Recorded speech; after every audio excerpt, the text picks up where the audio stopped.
Hi, I'm Tenley and I'm interviewing Rob Sharp. Do you think if the BLM wasn't involved with Mustangs that wild horses would be less appreciated or misunderstood? I do.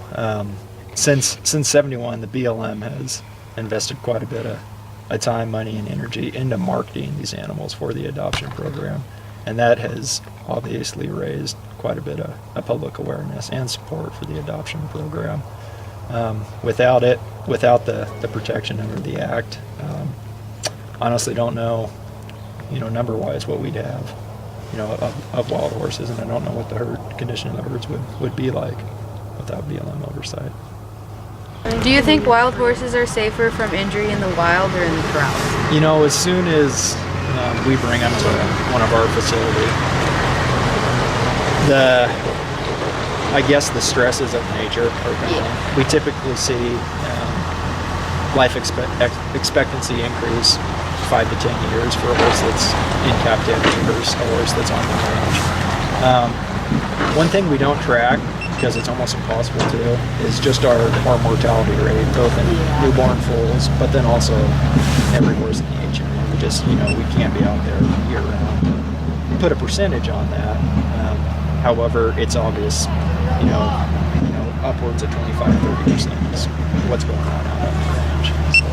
What is the biggest risk for a horse in the corrals? The biggest risk is just handling these animals because of their nature. I mean, they have a primal flight response, and unfortunately, a lot of times that flight response exceeds, their self-preservation, so they'll spook, and unfortunately that's 99.9% of the acute injuries is a result of that. In your opinion, which method of gathering is safest for horses? We have two methods. We have bait trapping, which is either feed or water trapping, and then our helicopter drive trapping. I don't like to compare the two because they're two completely separate tools.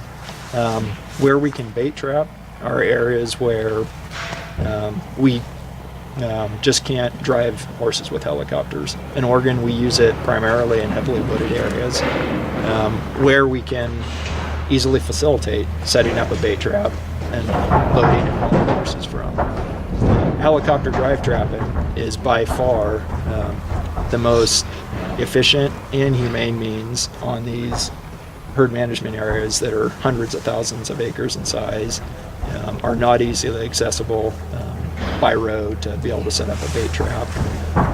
Obviously, there's anytime you're driving horses, across country, you're exposing them to additional stress, as opposed to a horse on its own will walking into a set of panels and tripping a trap line. The use of helicopters, these pilots are extremely experienced, and the thing that I really like about helicopters versus what we used to do, when we were not authorized to use helicopters, is it allows the pilot to direct the horses away from hazards, so rock patches, rim rocks, such as that. How do you feel when a Mustang dies or gets injured in the BLM care? It's every time we see an acute injury or a death of a horse in our facility or on the range, it affects us. No one likes to see that.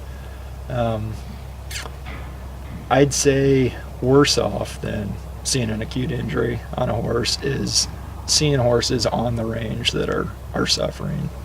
And that, to me, that's when that happens, we're not necessarily utilizing all the tools we have available to do our jobs appropriately. That's providing for healthy horses. So that, to me, that's even more of a problem.